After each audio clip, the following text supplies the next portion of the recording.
Selamat pagi, saudara. Pagi Bapak. Selamat pagi, Prof. Pagi, Prof. Pagi, Prof.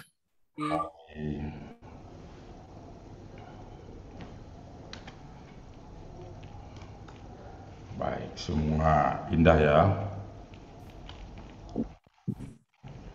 Semua sehat. Siap, sehat. Sehat, Prof. Ini pertemuan Keempat, Prof. keempat ya. Oke, coba tuliskan dulu di chat apa saja yang sudah Anda pelajari di berarti 3 kali pertemuan yang lalu. Singkat saja.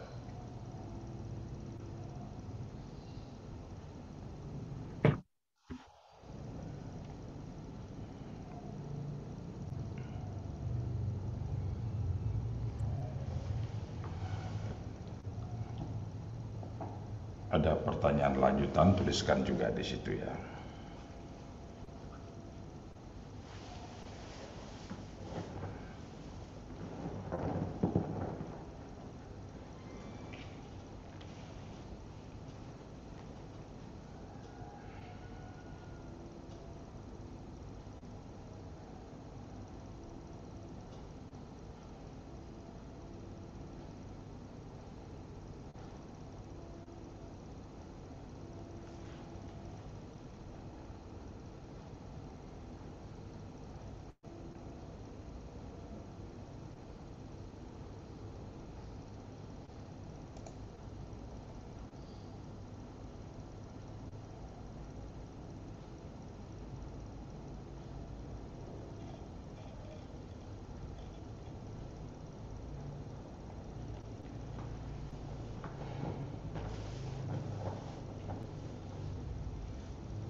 Oke, ada lagi yang lain?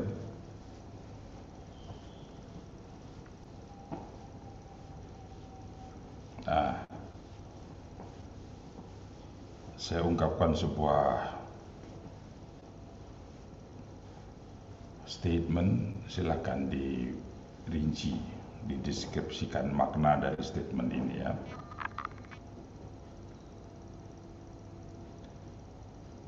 Riset pada tingkat ilmuwan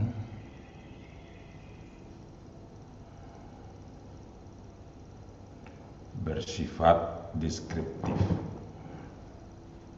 atau masuk dalam wilayah pengembangan teori pembelajaran yang deskriptif. Coba jelaskan makna dari itu.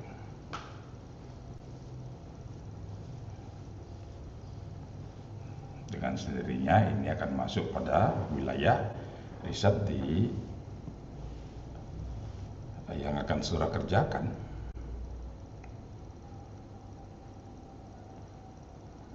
Untuk S3.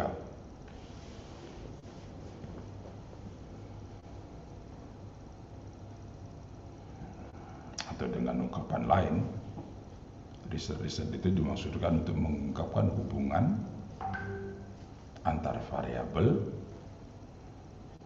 untuk membangun teori pembelajaran yang deskriptif. Coba jelaskan dengan ungkapan-ungkapan bebas, saudara.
Ada yang menuliskan,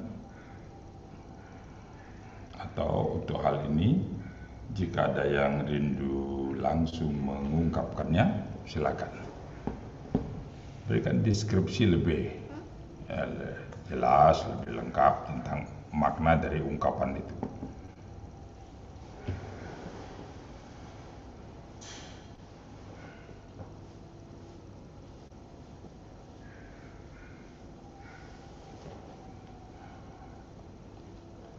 Saya ulangi ungkapannya dengan bahasa yang bebas ya, silakan saudara bisa ubah juga. Penelitian yang dikerjakan oleh ilmuwan pembelajaran dimaksudkan untuk atau masuk ke wilayah pengembangan teori pembelajaran yang deskriptif.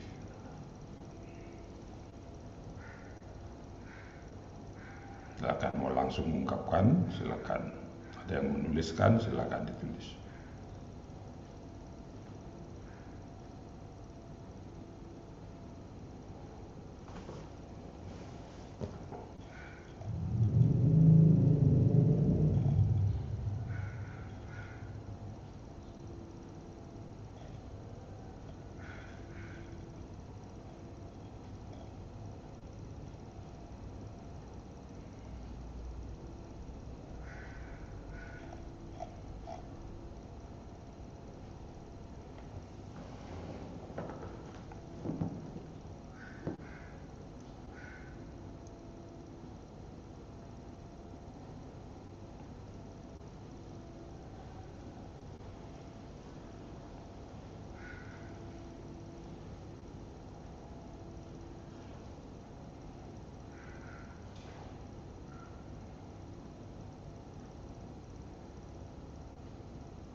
Mari, siapa? Yohan Kurniawan.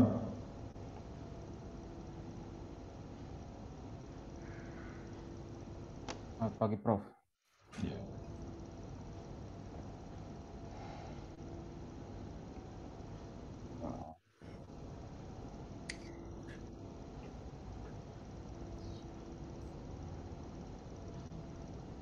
Saya belum temukan.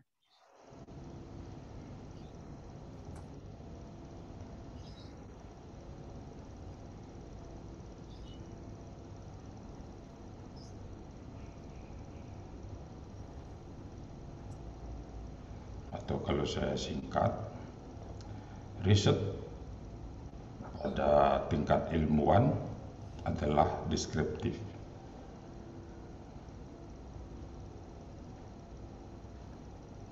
Mungkin sedikit opini Prof. Nyoman dari saya. Ya, silakan. Oke, kenapa tingkat ilmuwan itu dalam risetnya adalah dalam bentuk teori pembelajaran deskriptif, karena kan jika dibaca secara, mungkin saya membaca dari buku Prof. Nyoman kurang mendalam, hanya sekilas dari saya. Kenapa? Karena kalau pada sisi deskriptif itu adalah sudah mendeskripsikan hasil dari apa yang kita perspektifkan dari variabel-variabel pendukung pembelajaran, baik dari kondisi, metode, kondisi, metode, dan hasil. Di situ kita formulasikan sebagaimana kita modeling bagaimana sampai dengan menunjukkan hasil yang valid. Jadi kenapa tingkatannya pada deskriptif jadi itu tidak hanya sekedar masih rancangan ataupun pengembangan ataupun implementasi saja, tapi terkait dari keseluruhan elemen itu tadi sampai dengan hasil akhir yang final. Mungkin seperti itu, Prof. Jadi di dalamnya sudah ada uji coba, ada istilahnya perbandingan dengan, istilahnya kita mengembangkan sebuah rancangan pembelajaran, mungkin kita bandingkan atau komparasikan dengan pembelajaran yang serupa, hasilnya bagaimana, ketika kita implementasikan dengan karakteristik yang berbeda, hasilnya bagaimana, mungkin seperti itu, Prof. Oke, yang lain ada? Mari, silakan. Saya Prof, Oke, lanjut.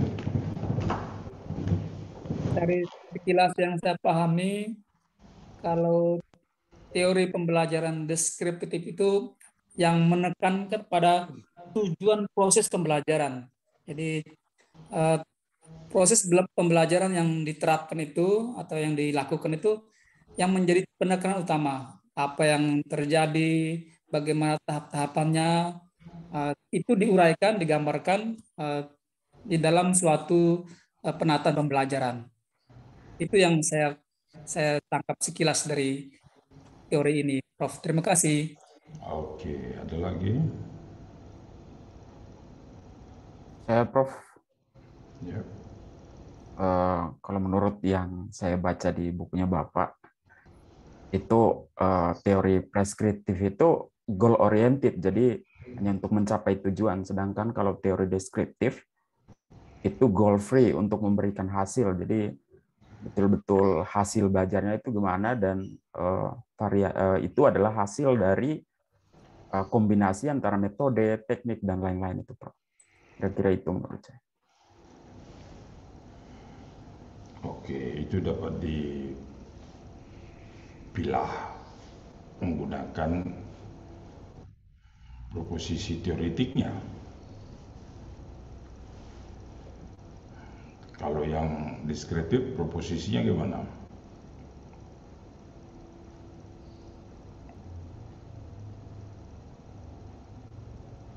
Ya, silakan Johan lanjutkan.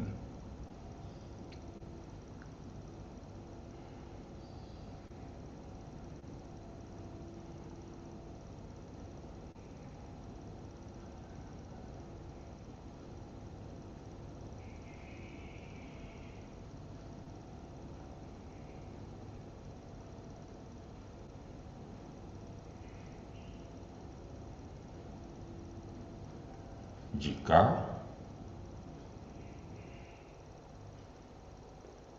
titik-titik maka. Itu proposisi apa?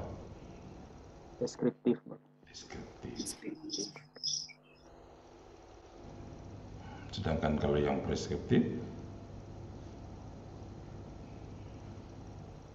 Agar supaya sesuatu. Maka dibuat begini. agar supaya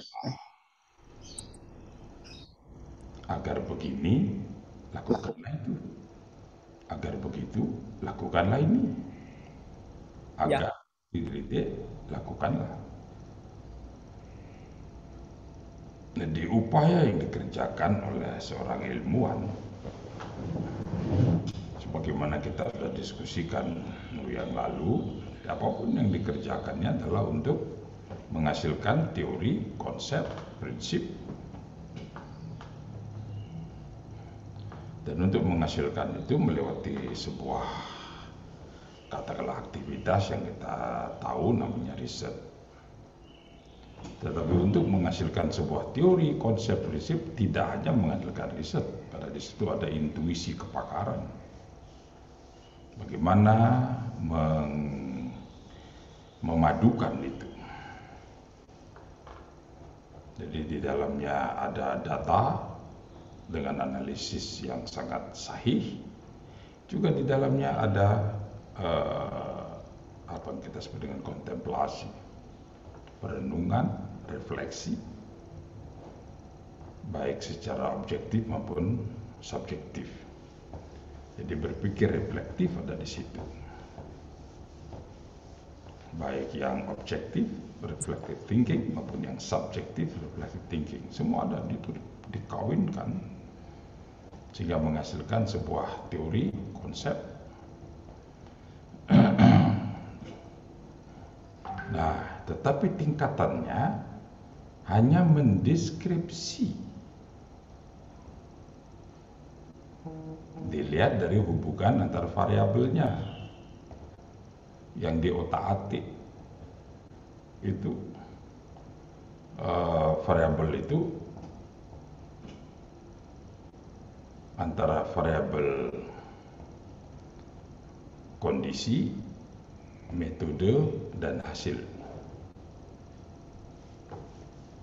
Otak-atiknya hanya ada di situ. Bagaimana dia akan meletakkan posisi variabel-variabel itu. Nah, itulah yang membedakan antara teori pembelajaran yang deskriptif dengan teori pembelajaran yang preskriptif.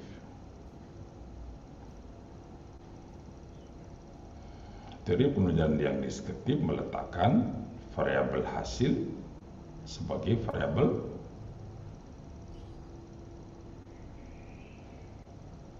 tergantung. Dependent variable.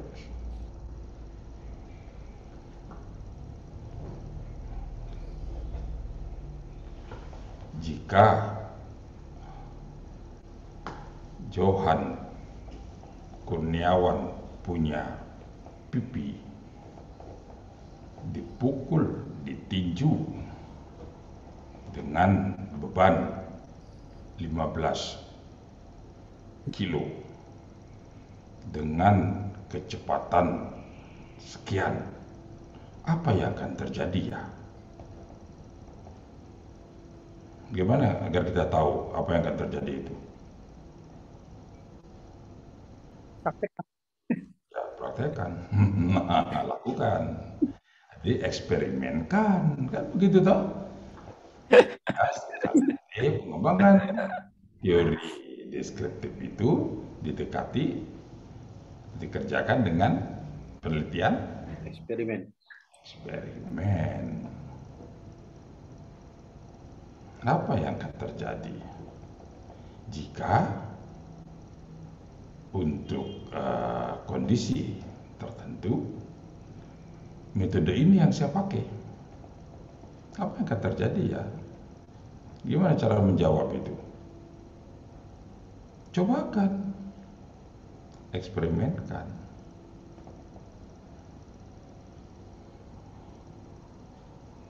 nanti terus pertanyaan-pertanyaan yang diajukan dalam eksperimen itu. Nah, karena eksperimen berarti akan ada perlakuan dan ada pembandingnya. Perlakuan itu diberikan pada kelompok eksperimen, pembanding diberikan pada kelompok kontrol.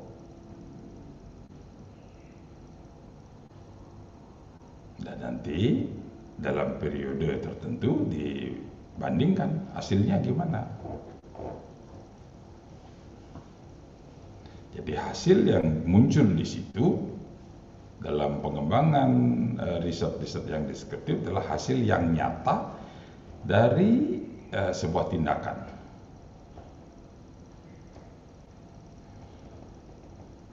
Nah, sedangkan untuk pengembangan teori yang preskriptif ada variabel hasil, tetapi hasil yang dimaksud di situ bukan hasil yang nyata karena muncul dari sebuah tindakan, tetapi hasil yang diharapkan yang sejak semula telah ditetapkan. Saya ingin supaya murid saya seperti ini. Jadi agar dia bisa menjadi seperti ini, agar daya ingatnya kuat, atau agar dia dapat mengerjakan ini dengan lebih cermat, lebih cepat, maka saya melakukan ini. Nah, oleh karena itu hasil yang dimaksud dalam teori pembelajaran deskriptif dan preskriptif itu berbeda. Hasil yang nyata dari sebuah tindakan, jadi setelah tindakan diberikan nanti hasilnya gimana? Nah, itu masuk ke wilayah pengembangan teori pembelajaran yang deskriptif. Tapi kalau kita bicara tentang hasil yang diinginkan, saya ingin seperti apa sih? Saya ingin murid saya menjadi seperti apa? Saya ingin murid saya tahu apa? Saya ingin murid saya supaya dia terampil dalam hal apa? Nah, jika pertanyaan-pertanyaan seperti itu masuk ke wilayah pengembangan teori pembelajaran yang preskriptif.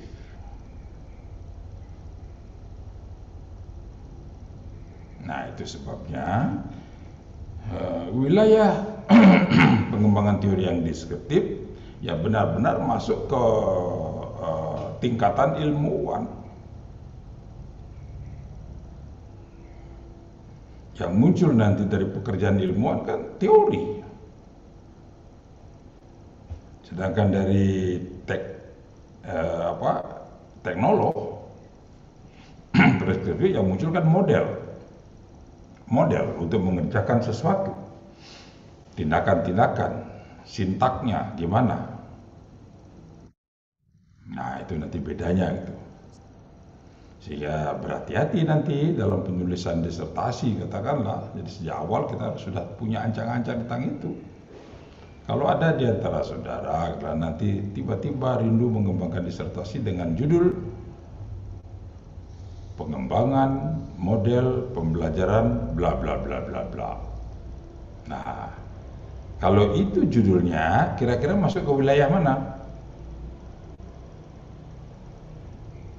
Preskriptif. Preskriptif. Kan begitu. Nah, jika preskriptif dengan penjudulan yang seperti itu dikerjakan pada tingkat Magister. Jadi teknolog S2.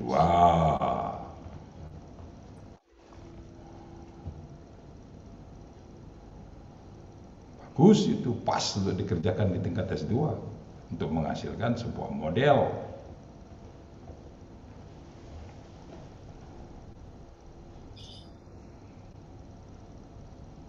Sedangkan jika saudara katakanlah judul disertasinya bunyinya katakanlah pengaruh titik terhadap titik. Jadi ada variabel sebab, ada variabel akibat. Itu termasuk penelitian yang dilaksanakan pada tingkat Ilmuwan. ilmuwan. Nah, yang begitulah yang cocok untuk Anda nanti. Nah, bukan berarti pengembangan model itu terus tidak cocok, tidak boleh, bukan begitu. Sebenarnya itu disiapkan untuk yang seperti itu. Supaya ada pembedanya antara S1, S2, S3. Ya, kalau S2 itu pengembangan model bla bla bla bla bla. Nah, kalau yang S1 pada technician bunyinya gimana? Dia cocok juga dengan pengembangan. Penerapan. Penerapan, Bang. Ya, penerapan apa? Penerapan model atau metode untuk Nah, penerapan model itu artinya apa? itu berarti modelnya sudah ada, tinggal di Ada. Kita tidak membuat model lagi, kita tidak mengembangkan model, tapi menggunakan model itu. Saudara mungkin bahasanya penerapan tadi maksudnya mengembangkan model itu untuk menghasilkan produknya, toh? Untuk menghasilkan produk yang diinginkan Ya, dengan model itu. Sehingga kalau jadi judul sekarang gimana? Pengembangan produk, kan begitu. Nah, contohnya biasanya pengembangan bahan ajar, pengembangan media, apa ya banyak sekali itu di S1 itu. Mengembangkan produk tertentu berupa apa itu mengikuti model yang sudah ada. Nah, ya lengkapnya katakanlah mengembangkan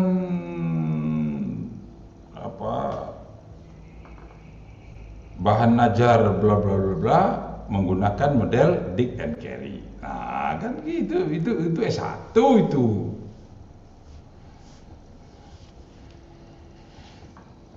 Nah, jika S2 ada yang begitu, ya lihat aja lagi, tapi bukan disiapkan untuk S2 kalau yang begitu, ya. Nah, nanti kalau yang S1 katakanlah terus dia judul skripsinya mengembangkan model bla bla bla bla bla untuk meningkatkan keterampilan belajar. Nah, seperti itu. Untuk meningkatkan learning skill, ya. Dia kembangkan model pembelajarannya. S1 itu boleh apa tidak?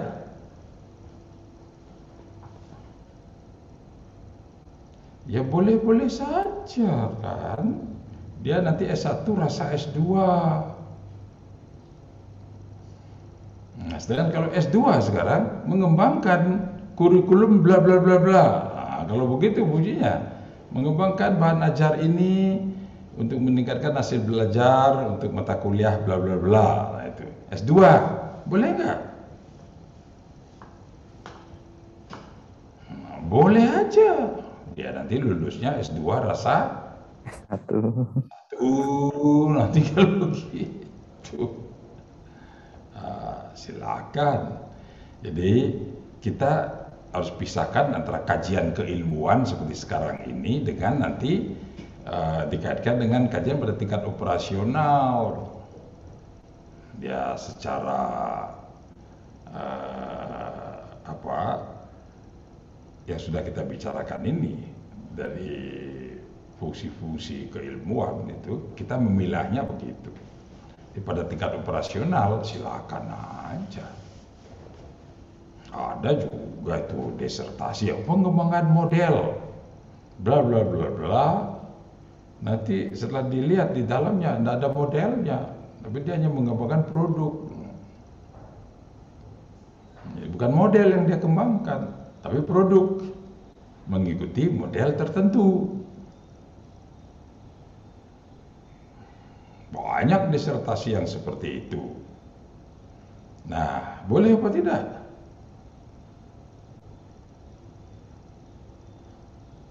Ayo, boleh apa tidak? Boleh. Boleh saja. boleh Tapi boleh apa tidak? boleh saja, Bro. Ya, Ya, kalau waktunya tinggal 1 bulan sebelum sudah ditendang ya bolehlah. Jadi urusan terus penyelesaian disertasi itu banyak pertimbangan yang lain ya. Jadi, tetapi tidak disiapkan untuk itu. Untuk mendaki jalanan yang di samping saya ini, yang di belakang saya ini, menggunakan apa? Mobil, Prof. mendaki kok. Ya pendakian dia sudah dengan jalan itu. Menggunakan Tekad, apa? Prof. Nah kan sudah ada tuh standar-standarnya di situ. Tapi ternyata semuanya itu tak ada. Saya mau jalan kaki aja, boleh nggak? Boleh. Boleh. Ya, apalagi kaki sudah kuat, jalan kaki aja. Boleh jalan kaki, Prof. Jadi jika tidak ada rotan,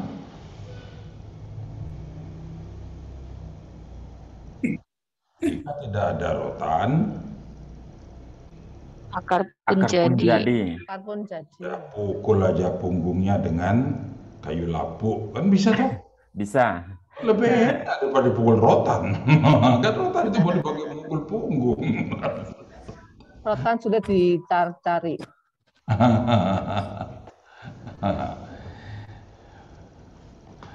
Ya rotan lebih berharga daripada akar kan gitu.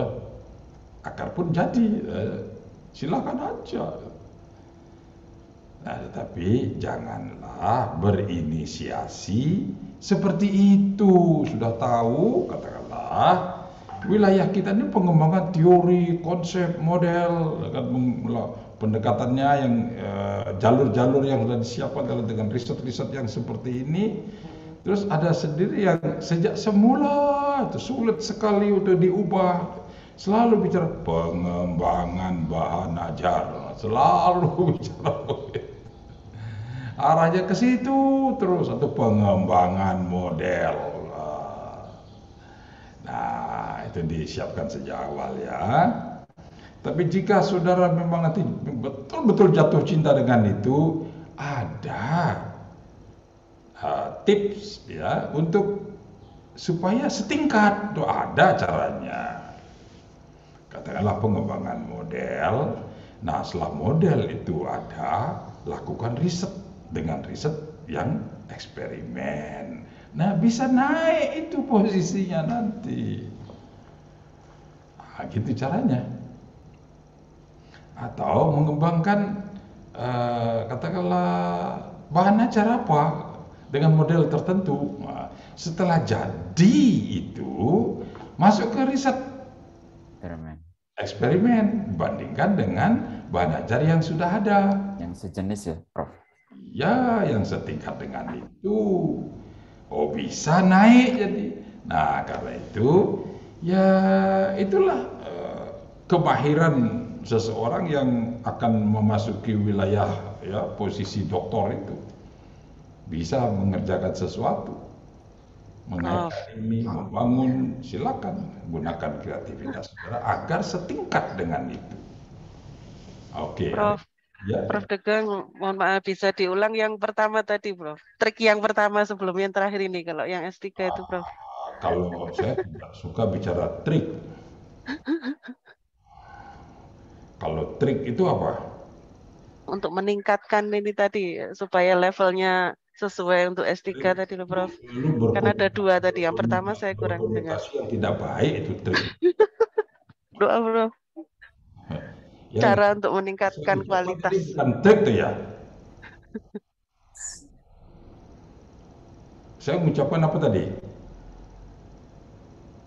Cara untuk tips ya toh? Tips ya, bukan trik ya. Oh, ya. Beda nggak itu tips dan trik? Kayaknya trik itu lebih cheating ya, Prof. Trik itu agak tricky atau cheating ini, Bang. Kalau tips itu melambangkan apa? Dipakai oleh orang-orang yang apa? Cerdik. Smart. cerdik. Ya. Sedangkan kalau trik dipakai oleh orang yang licik, oh beda loh itu. Cerdik dan licik itu.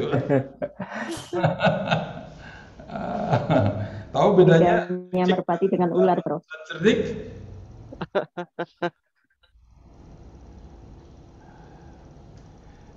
Cerdik itu ada di wilayah baik-baik deh, gitu toh. Ya. Ada di wilayah membaca situasi. pintar membaca situasi, nanti ya.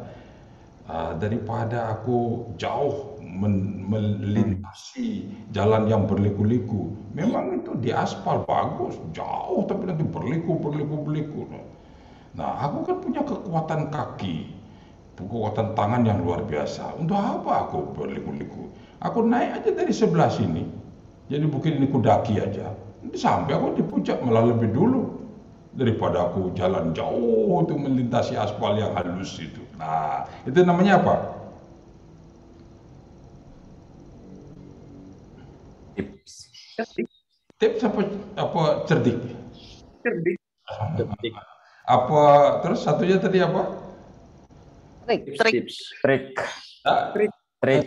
Ya, cerdik yang satunya Licik, Prof. licik. Licik. Kalau kita bandingkan licik dengan cerdik, itu orang cerdik itu. Nah, terus tadi Ibu Tafib apa? bukan trik tapi tips yang mana? Yang mana? Bisa membaca situasi, Prof. Ya, membaca situasi. Sebenarnya kata tips itu dipakai untuk apa ya? Kalau saudara mengatakan tips, Itu apa sesuai prosedur gitu, Prof? Tips supaya sayuran tahan lama di kulkas. ya jangan bilang trik itu. Tips itu, Prof, kira-kira cara cepat yang lebih efektif. Ya, begitulah cara-cara yang kita kembangkan untuk mencapai tujuan. Lebih efisien, efektif, lebih menarik gitu ya. Dan itu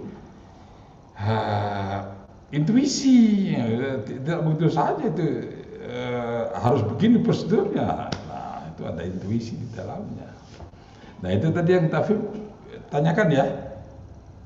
Betul, tadi yang mana? Sekarang oke, kembali ke pertanyaan tadi ya. Coba. Yang minta diulangi tadi apa? Bu Ika itu. Nah, saya, Prof. Ya. Tips tadi, kalau mahasiswa S3 masih ingin mengembangkan bahan ajar, nah itu bisa di-upgrade-nya bagaimana, Prof? Aduh, salah lagi nanti saya pakai istilah upgrade ya, Prof. Itu memang sering kali digunakan dalam percakapan sehari-hari ya. Ya, artinya masukilah dunia riset itu dengan cara setelah bahan ajar itu dikembangkan, ya gunakan bahan ajar yang dikembangkan itu masuk dalam riset dengan membandingkan dengan apa yang sudah ada sebelumnya. Katakanlah saya membuat buku, katakanlah yang sederhana ya saya membuat buku deh gitu. Apakah buku ini berarti melalui penelitian, Prof, itu? Ya, kalau untuk S3 atau gini deh, ya, saya sederhanakan lagi ya, apa yang dihasilkan oleh mahasiswa S1, nah gitu ya, tadi kan S1 kan mengembangkan produk berdasarkan model, mengikuti apa adanya yang ada di model itu, ya toh, sehingga ada produknya. Nah, produk yang ada itu sekarang dieksperimenkan, bandingkan dengan produk-produk lain. Nah, sudah itulah maksudnya. Masuk ke dalam setting eksperimen. Produk yang kita kembangkan itulah tindakannya sebagai treatment dalam eksperimen kita. Nah, sekarang kan waktu kita mengembangkan itu kan kita ingin supaya sesuatu itu lebih baik dari apa yang sudah ada. Kita mengembangkan sesuatu karena yang ada ini masih kurang kan gitu toh. Nah, sekarang bandingkan dengan apa yang Anda katakan masih kurang itu, dengan apa yang Anda kembangkan yang Anda katakan itu lebih baik. Memang benar enggak? Nanti setelah dieksperimenkan, itu memberikan pengaruh yang lebih baik. Jangan-jangan malah tambah rusak itu nanti. Maksudnya supaya hasil belajar meningkat. Lah, malah terjun bebas hasil belajarnya. Nah, itu caranya. Jadi jangan berhenti sampai pada pengembangan. Karena prinsip-prinsip pengembangan itu nanti kan ada validasi. Nah, validasi itu kan macam-macam, bahasa validasi ahli, jadi ya, ahli isi, ahli media, ahli desain.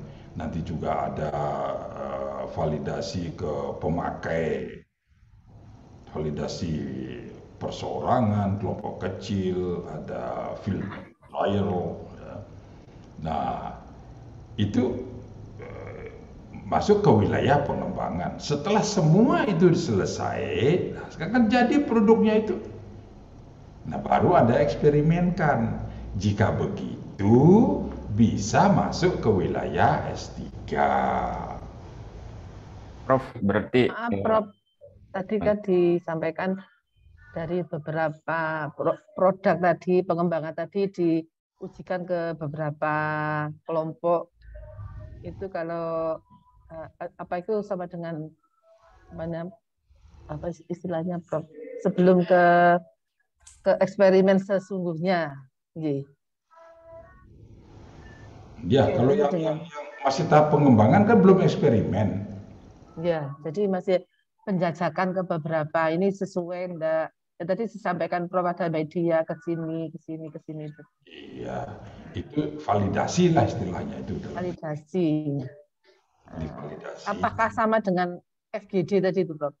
Hasil dari FGD. FGD itu kan soal prosedurnya toh. Dalam validasi kan bisa menggunakan bermacam cara validasinya. Bisa menggunakan FGD atau bisa menggunakan angket, bisa apa saja. Itu soal prosedur, soal cara untuk melakukan validasi.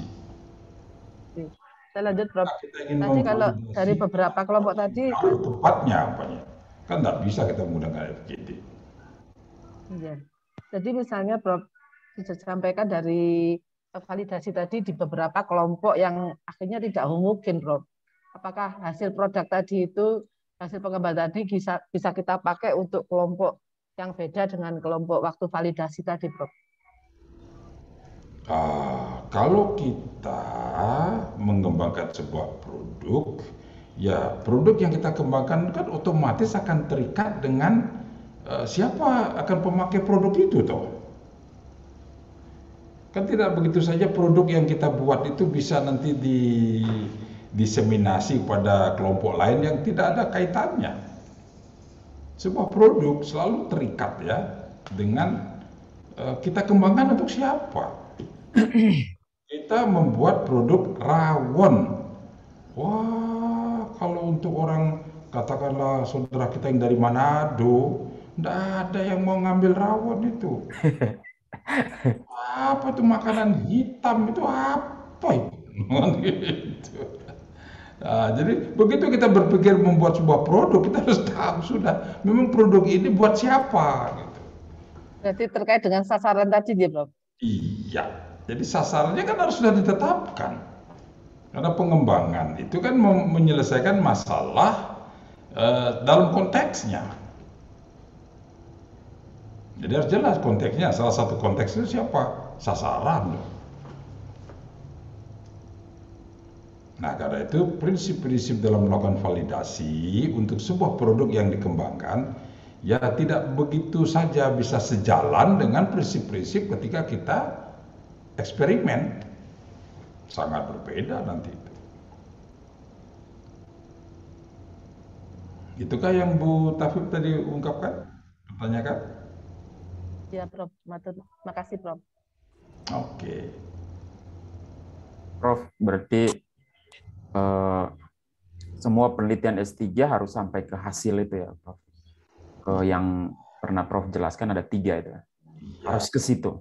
Boleh, kalau Anda menyimpulkan begitu, baguslah simpulan Anda. Gitu. Tapi kalau sudah ditambahkan dengan kata harus, wah ini akan menjadi sebuah aturan. Kalau sudah diregulasi gimana? Nah, dari tadi kan saya tidak pernah memilih memasukkan kata harus toh. Nah, diharapkan seperti itu. Nah, kan harapan itu harapan itu tinggi tapi tidak jadi nanti. Soal bisa diterima, dapat diterima atau tidak. Nah, jika arahnya ke situ, nah peluang diterimanya kan tinggi toh, kan gitu. Ya, saya tidak memilih kata harus ya, Dole. Ya, Prof.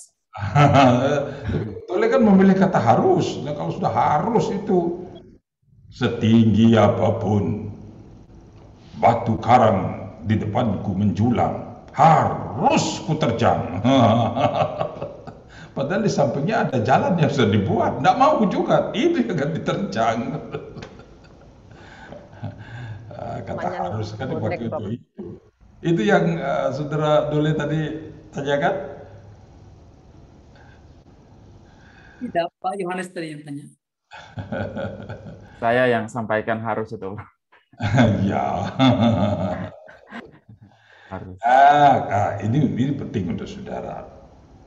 Di dalam kancah ilmiah tidak ada kata harus. Itu tidak bisa dipakai dalam karya ilmiah ya.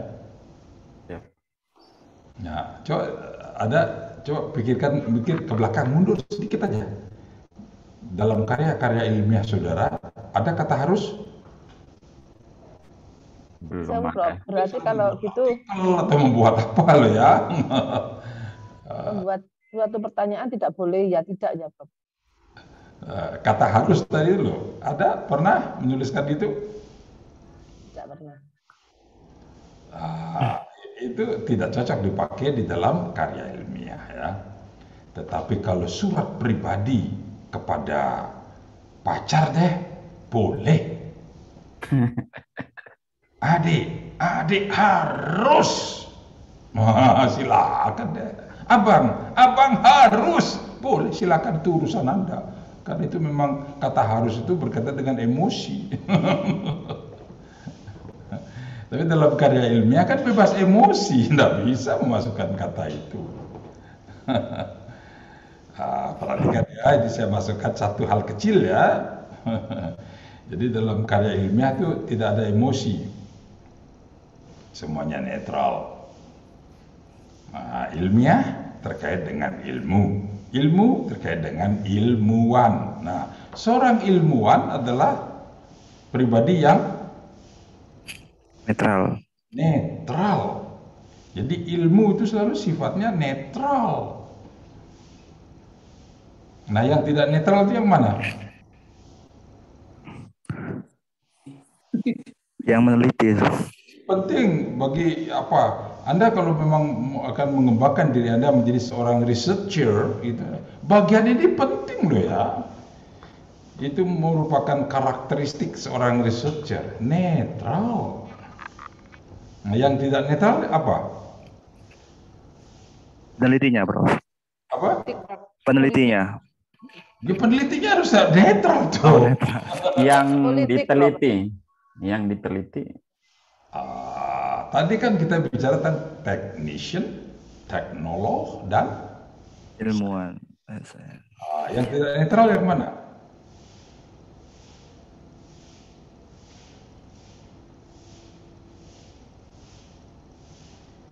Agar memenangkan perang ini, kita harus merakit bom atom. Teknolog. Dilakukan oleh siapa? Ilmuwan? Teknolog, Prof. Teknolog. Jadi teknolog itu adalah seorang pribadi yang tidak netral. Apapun yang dikerjakan oleh seorang teknolog itu nanti concern with. Jadi dia menaruh perhatian pada apa? Tidak bisa netral dia itu. Ilmuwan tak bisa begitu. Nah, technician gimana?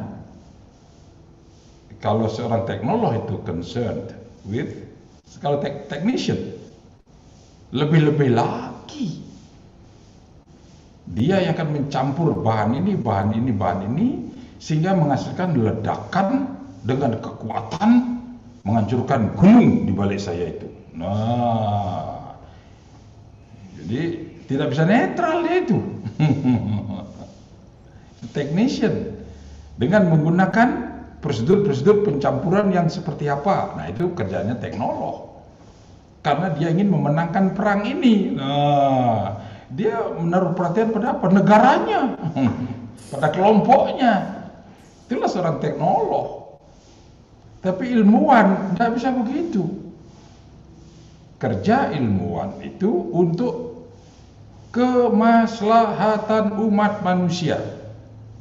Oleh karena itu seorang ilmuwan tidak boleh memihak. Konsep-konsep saya ini, teori-teori saya ini hanya dipakai di Nusantara, tidak boleh dipakai tempat lain. Tidak bisa begitu. Namanya konsep, teori, itu universal. Hukum, dalil itu universal, siapa saja boleh memakai setelah ditemukan.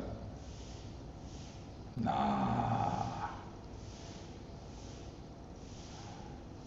saudara akan memasuki wilayah seorang ilmuwan loh ya. Yang banyak sekarang terjadi, dia posisinya ilmuwan, dia doktor, bahkan guru besar ya. Doktor itu gelar, guru besar itu apa? Jabatan akademik, Prof. Jabatan akademik. Nah, jangan saudara juga tidak tahu tentang ini ya. Jangan sampai ada gelar profesor. Tidak ada gelar profesor itu. Jadi profesor itu jabatan akademik. Ya, dan itu berlaku sampai umur tertentu. Jika sampai umur tertentu itu selesai, maka selesai jabatan itu. Jangan dipakai-pakai lagi. Dan setelah umur 80 tahun, Anda meninggal. Tidak boleh itu ditulis di batu nisan.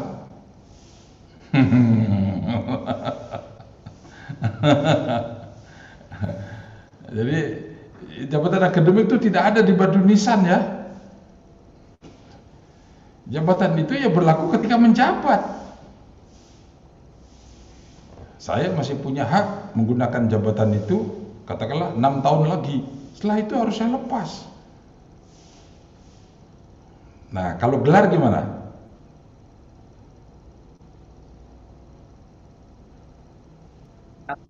Diri orang. Kalau gelar?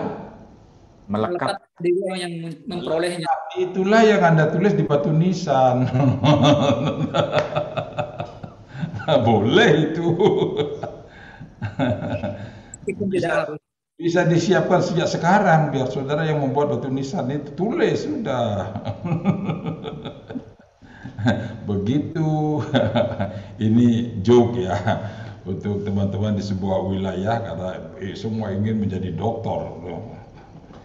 Yang lalu terus datang, saya bertanya, untuk apa? Anda kan usianya sudah begini, pangkat Anda, jabatan Anda di perguruan tinggi sudah lektor kepala.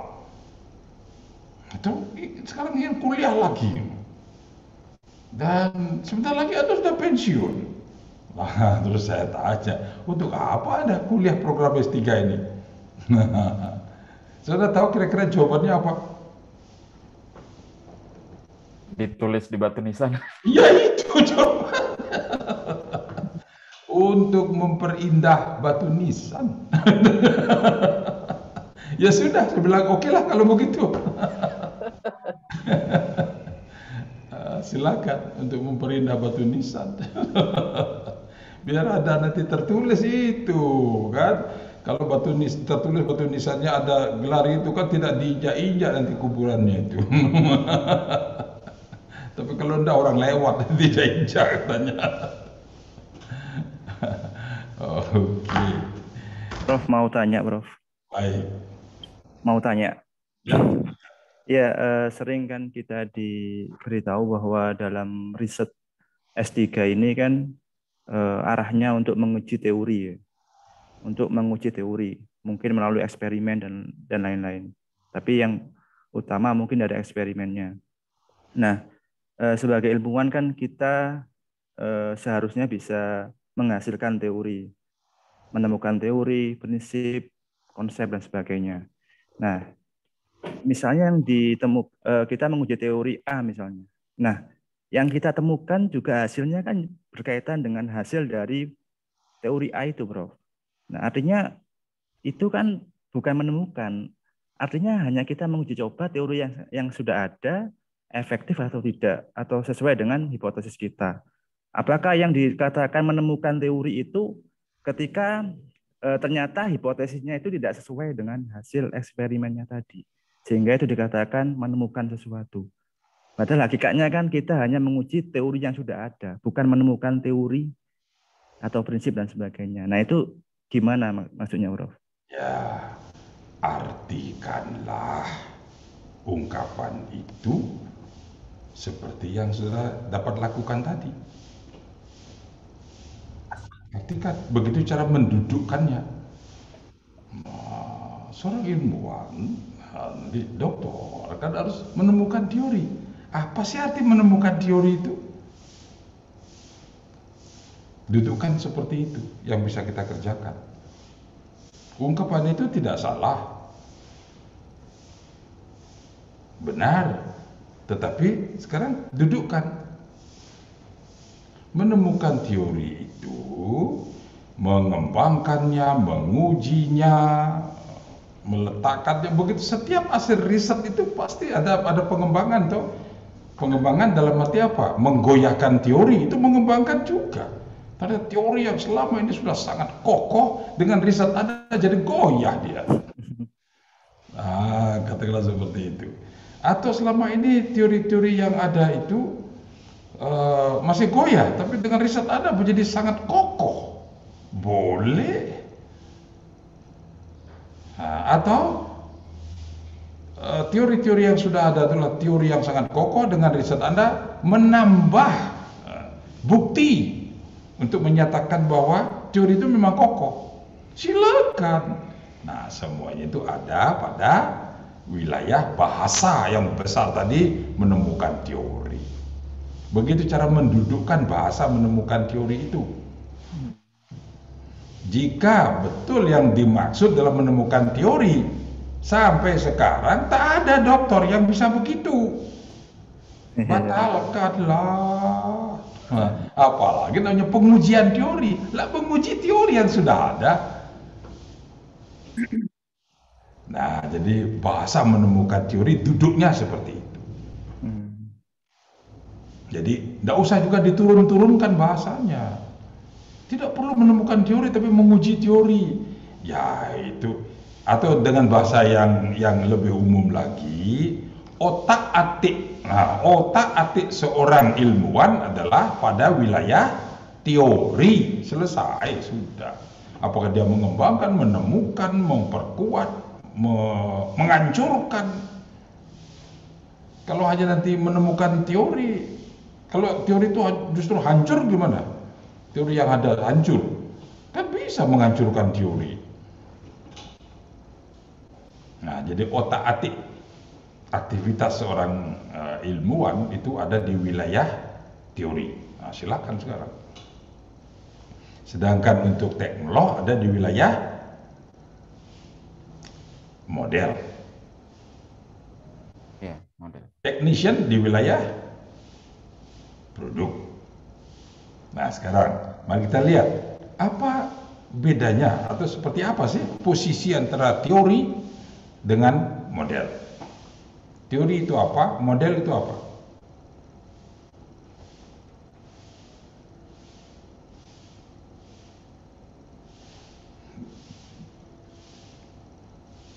Model pembelajaran kooperatif kan ada toh. Ada nggak teori pembelajaran kooperatif?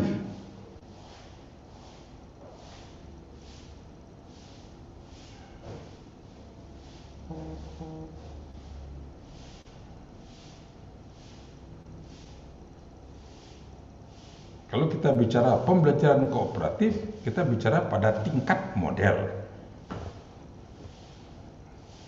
model. Buku-buku juga menuliskan model kan gitu toh. Begitu banyak model pembelajaran. Inquiry learning, discovery learning, itu semua model. Problem based learning model. Kalau kita sekarang bicara teori problem based learning, bisa nggak? Tidak bisa. Kenapa tidak bisa? Dia ada model. Model problem. Kalau gitu apa bedanya teori dan model? Model dikembangkan berdasarkan teori tertentu. Ya, terus memang benar itu, memang berdasarkan teori kan di situ. Tapi terus model itu apa? Kan gitu. Base itu dibuat dari besi, dan besi bagaimana? Kan gitu.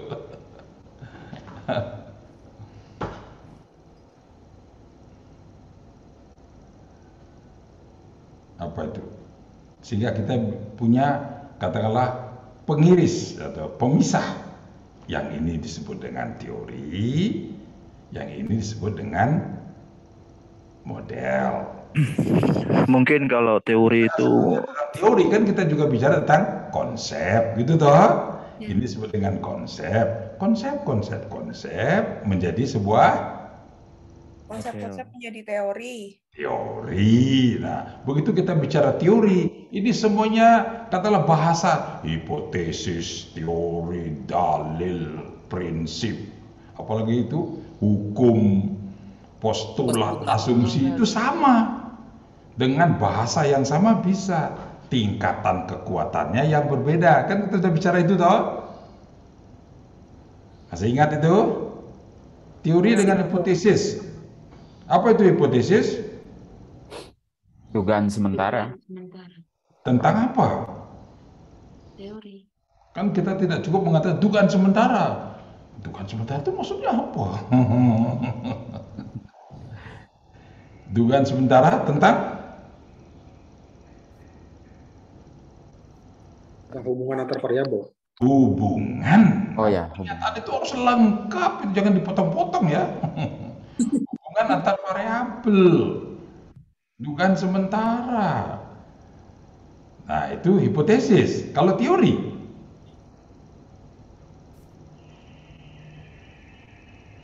teruji, Prof. Sudah teruji. Sudah diuji. Variabel yang telah teruji. Kan begitu toh. Kalau hukum,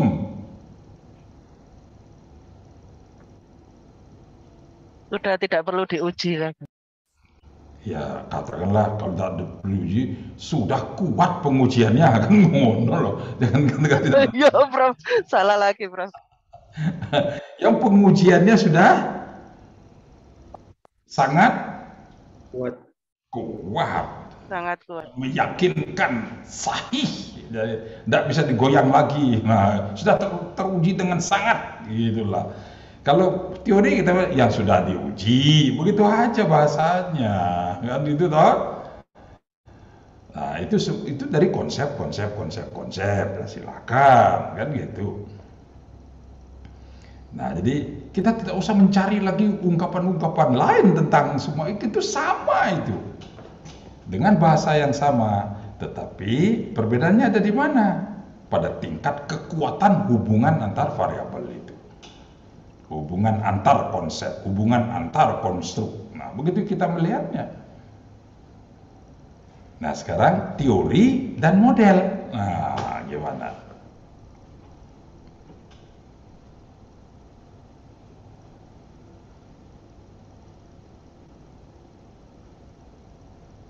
Kapan kita bicara teori, kapan kita bicara model?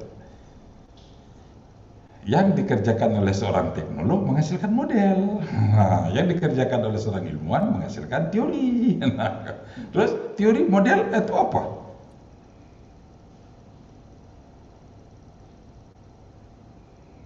Model itu merupakan representasi dari teori itu sendiri, betul.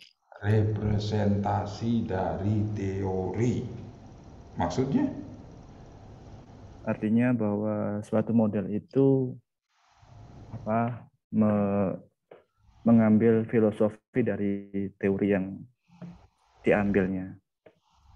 Ya, bisa betul, tapi saya coba jelaskan ungkapan itu. Kalau nanti penjelasannya ya itulah maksudnya gitu. Bisa betul. Dalam Tapi satu kalau model itu ada salah, beberapa jadi teori. salah itu. Coba, ya lanjutkan. Dalam satu model mungkin ada beberapa teori yang dikaitkan, Prof. Bisa juga. Bisa. Kalau saya, Prof, mungkin model itu kan gambaran atau representasi dari kenyataan. Jadi dia menggunakan teori-teori itu untuk mencoba mendeskripsikan secara ini ketika dimodelkan, artinya mendekati kenyataan lah, representasi dari yang kenyataan itu. Supaya Tidak memudahkan. salah. Tidak salah. Tetapi itu belum menjelaskan antara teori dan model posisinya. Pasti katakanlah itu antara bapak dan anak ya. Kira-kira kan gitu tuh ya. Gampangnya toh. Bapak dan anak kan gitu. Boleh. Tadi kan siapa yang mengutarakan tadi dalam sebuah model ada berapa teori? Boleh.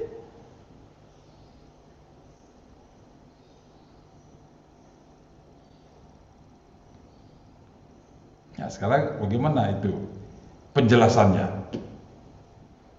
Oke, saya turun dulu ya, saya tarik dulu sebelum menemukan apa itu model. Teori. Setelah ada teori, nah, teori tadi apa?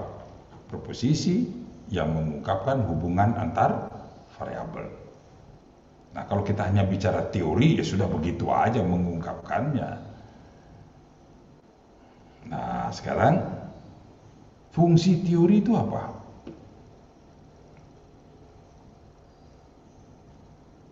Memberi landasan berpikir atau kerangka berpikir. Memberi landasan. Nah, kalau arahnya ke situ nanti larinya menuju ke model.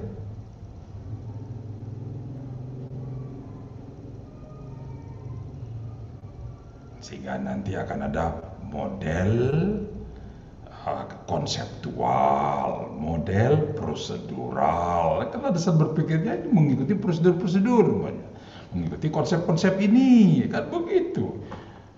Model struktural, ada semuanya nanti itu. Nah, itu nanti ya. Sekarang teori itu dulu. Apa fungsi teori? Teori itu apa sih?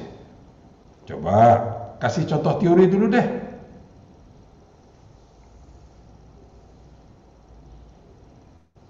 Sebuah ungkapan proposisi yang menyatakan hubungan antar variabel. Coba contohnya.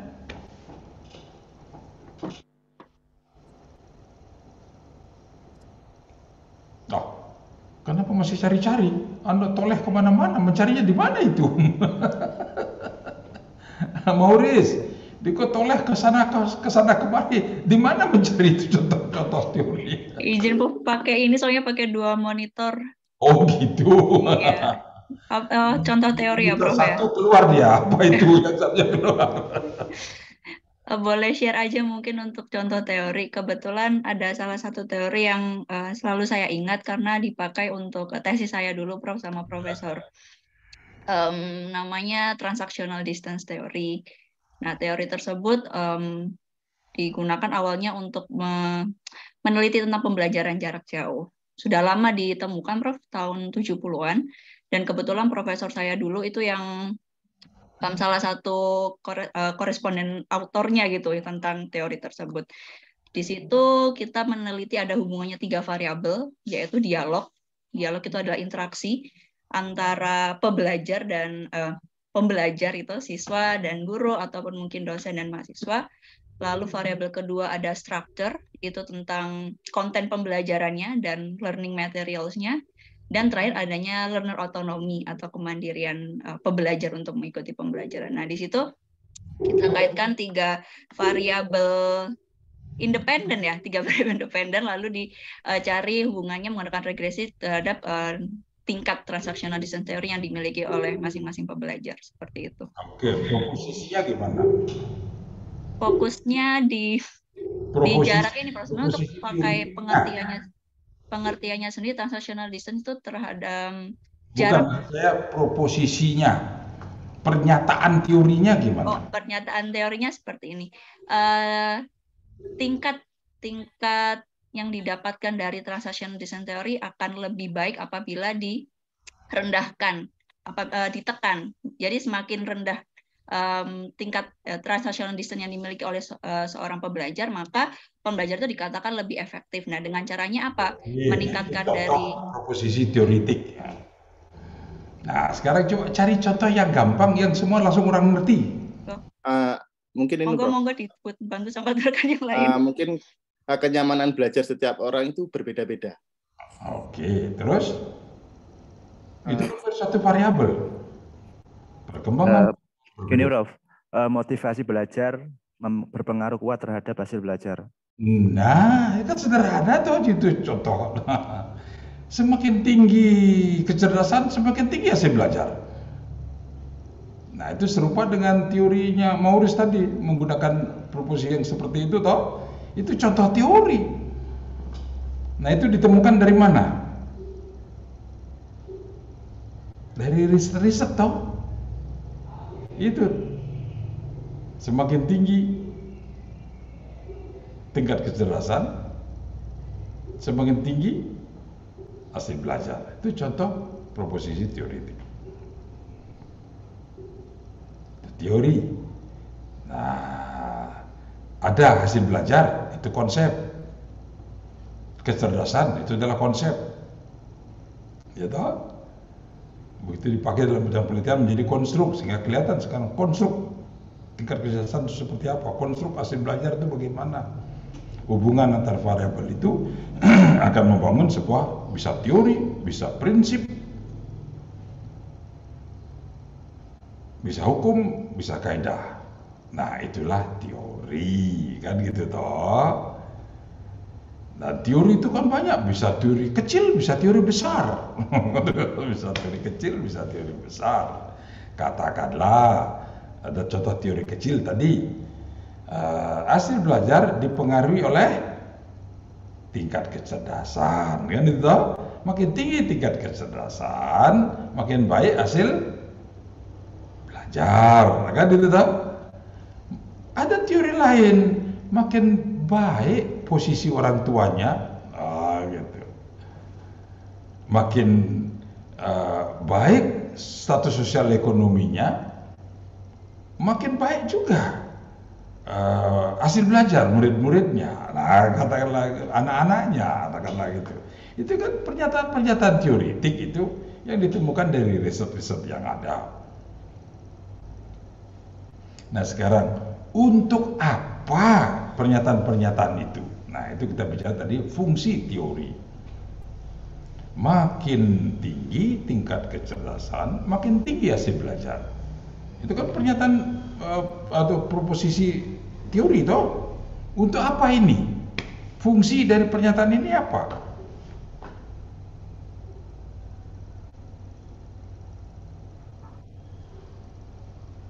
Ya, pembanding, Bro. Untuk mencari pengaruh variabel yang terkuat.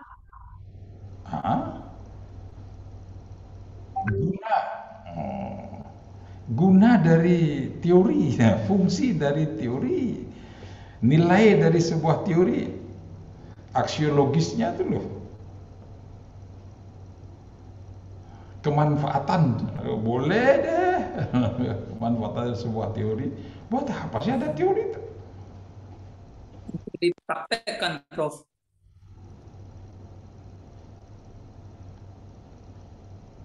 Paling tidak ada 4 fungsi teori. Oke, sebelum saya lanjutkan, ini sudah pukul berapa? 17. Kita sampai pukul berapa kuliahnya nih? Jam 34, 10.30 ya. Oke, masih cukup waktu, masih 13 menit lagi. Oke, fungsi teori. Mau cepat, waktunya sudah mau habis. Sehingga saudara tidak usah berpikir, tinggal dengar, tulis, catat, ingat. Nah, mungkin ini Prof, untuk yang pertama untuk mengembangkan hipotesis, terus mengklasifikasikan variabel-variabelnya, terus mengembangkan prinsip-prinsip dari apa yang akan kita teliti, terus dengan mengembangkan teori baru atau penguatannya, itu mungkin teori selanjutnya kan Bro? Oke, itu fungsi teori dalam riset. Bisa. Jadi kalau khusus kita melihat kaitannya dengan riset, ya sudah itulah kira-kira. Nah, sekarang fungsi teori pada tingkat yang umum. Kalau kita katakan, untuk apa sih ada teori seperti itu? Fungsinya. Satu. Ika. Apa yang satu? Sebagai pedoman berperilaku mungkin. Pedoman perilaku.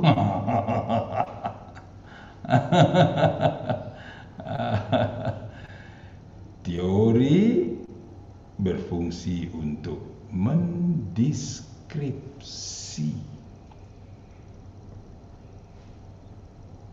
Menjadi referensi, Prof.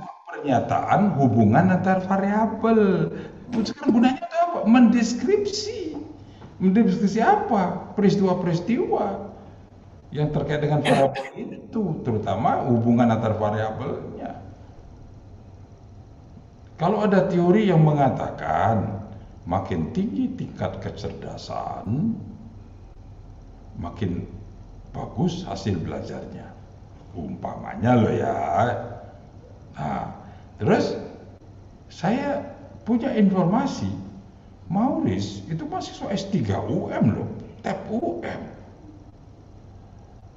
IQ-nya ketika ujian masuk itu kan ada tes IQ. Ternyata IQ-nya tuh 370. Padahal yang tertinggi hanya 100, tapi dia bisa 370. Nah, kira-kira apa yang bisa kita jelaskan tentang Maurice? Nah, sebelum menjelaskan ya, apa yang kita bisa deskripsikan tentang Maurice? Jadi Maurice adalah orang yang melintasi segala kepintaran orang di dunia ini. Maka gitu. Tak ada orang yang seperti dia. Hanya dia satu-satunya di dunia ini. Mungkin ketika hamil dari waktu ke waktu telur. Gizinya luar biasa. Nah, bla bla bla bla bla bla bla bla. Nah, itu juga bisa dipakai untuk mendeskripsi IQ seseorang diturunkan katakanlah secara genetik dari orang tua. Kelapa tidak jatuh tidak jauh dari pohonnya. Nah, kalau begitu, wah, ini si Maurice ini kan IQ-nya sekian. Bapak gila-gila. Oh, bapaknya itu, kan begitu toh. Itu kan fungsi teori semuanya itu. Tapi semuanya untuk mendeskripsi pada tingkat deskripsi. Nah, fungsi berikutnya apa? Setelah sesuatu bisa dideskripsi, tingkat kecerdasan makin tinggi hasil belajar. Kan ini mendeskripsi segala seperti itu. Coba lihat hasil belajarnya Maurice. Oh, makanya. Atau kalau melihat dari IQ-nya, jangan usah deh lihat di indeks prestasinya. Wes udah pasti 4 semua. Loh, kenapa gitu? Nah, IQ-nya aja 370. Nah, kan bisa begitu. Mendeskripsi. Atau lihatlah hasil belajarnya Maurice. 4. Terus kira-kira IQ-nya Maurice berapa ya? Nah, kan bisa toh ya? Nah, itu loh fungsi dari sebuah teori. Jadi yang pertama apa? Mendeskripsi. Yang kedua? Memprediksi. Memprediksi. Untuk memprediksi, Prof. Mendeskripsi. Yang kedua? Memprediksi. Sebelum memprediksi.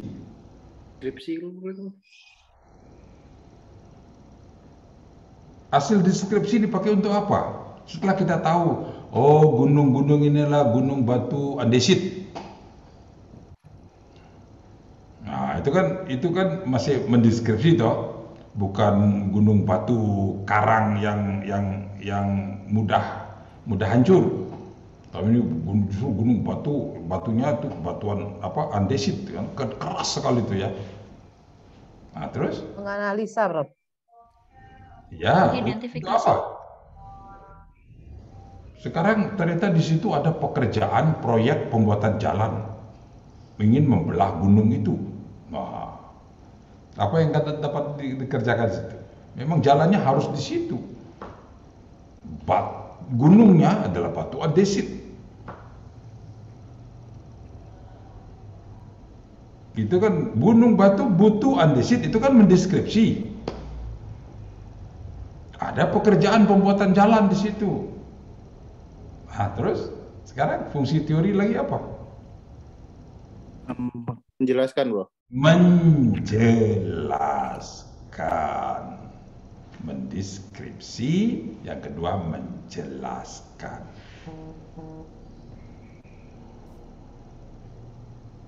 Nah, setelah dapat dijelaskan, berikutnya memprediksi. Prediksi. Dengan teori itu bisa diprediksi. Maurice IQ-nya 370, tak ada lagi seperti dia. Ya sudah, itu untuk menyelesaikan kurikulum di S3 TEP UM itu. Ya bisa 2 semester sudah selesai. Memprediksi ke depan. Itu guna dari sebuah teori. Satu lagi, setelah kita bisa memprediksi, Menjawab, Prof. Menjawab itu maksudnya apa?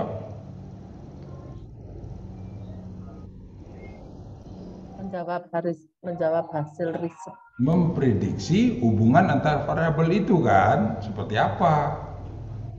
Terus? Hipotesis.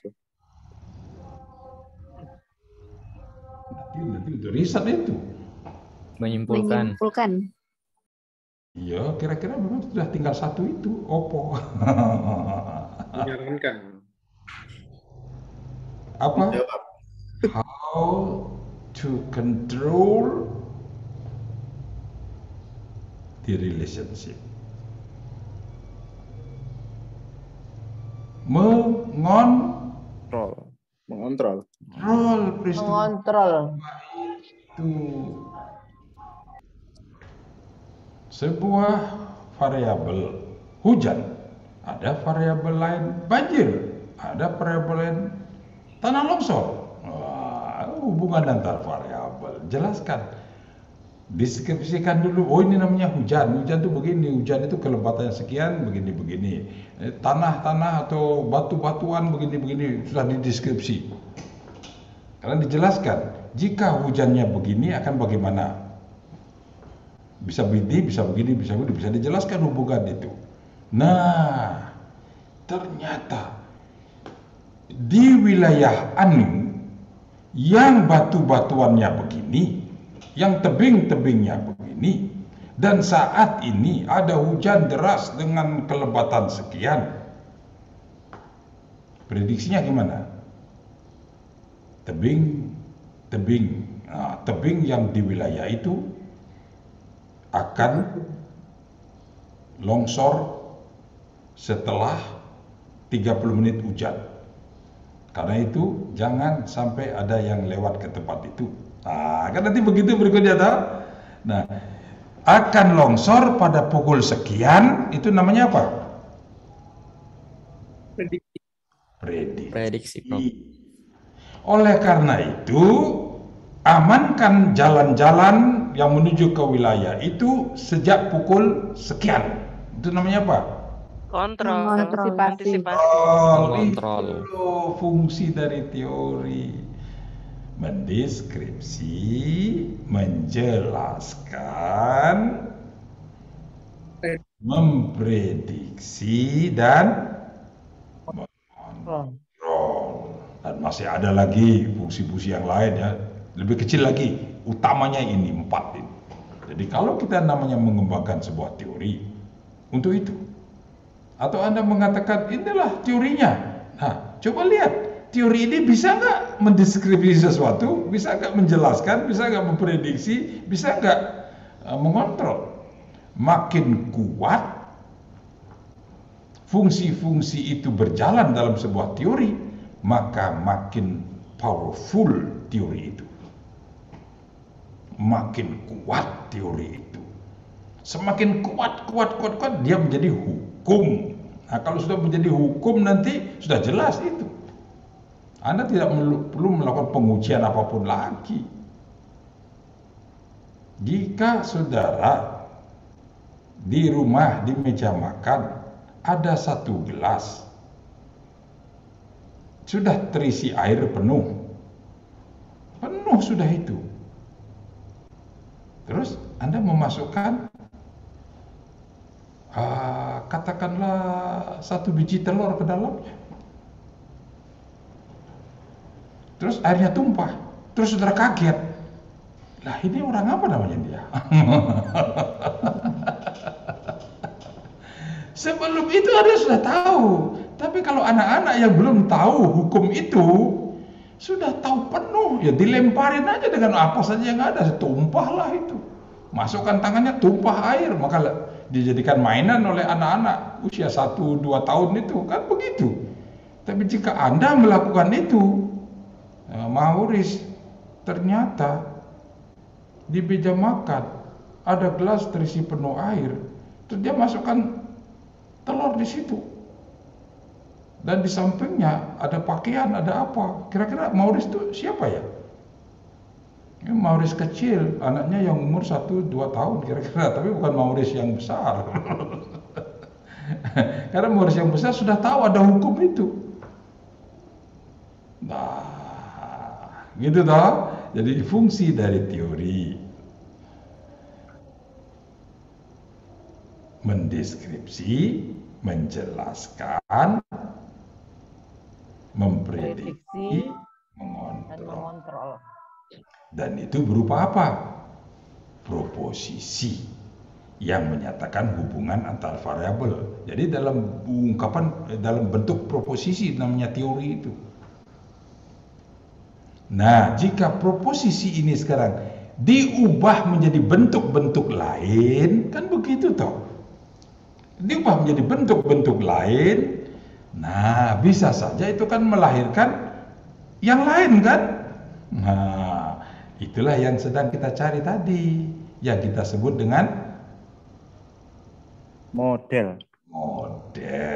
Nah, coba pikirkan sekarang model itu apa kalau gitu. Nah, pasti memang sumbernya dari teori toh. Dan kalau kita mengatakan dari teori, pasti di dalam model itu akan banyak konsep, pasti. Kan teori itu paling tidak ada 2 konsep toh. Konsep-konsep membentuk sebuah teori. Konsep membentuk sebuah teori bisa, paling tidak 2 konsep membentuk sebuah teori. Nah, sekarang kalau kita bicara model dari teori, kalau begitu dalam model itu akan ada apa? Banyak konsep toh, lebih dari 1 teori. Nah, kalau gitu model adalah, oke, kita buka minggu depan dengan jawaban itu ya. Minggu depan begitu Anda masuk langsung ditulis di chat, model adalah gitu. Oke, gitu saudara. Oke. Baik, Oke, Prof. Ketemu minggu depan mulai dengan model. Oleh karena begitu Anda masuk di Zoom minggu depan, langsung model adalah bla bla bla bla, gitu ya. Oke, begitu. Baik, silakan lanjutkan hidup Anda hari ini. Terima kasih, Prof. Terima kasih, Prof. Meninggalkan kehidupan hari ini. Prof. Lanjutkan. Ya. Terima kasih, Prof. Baik, selamat siang semuanya. Ya, sehat selalu, Prof. Terima kasih, Prof. Selalu, Prof. Terima kasih atas kesempatan.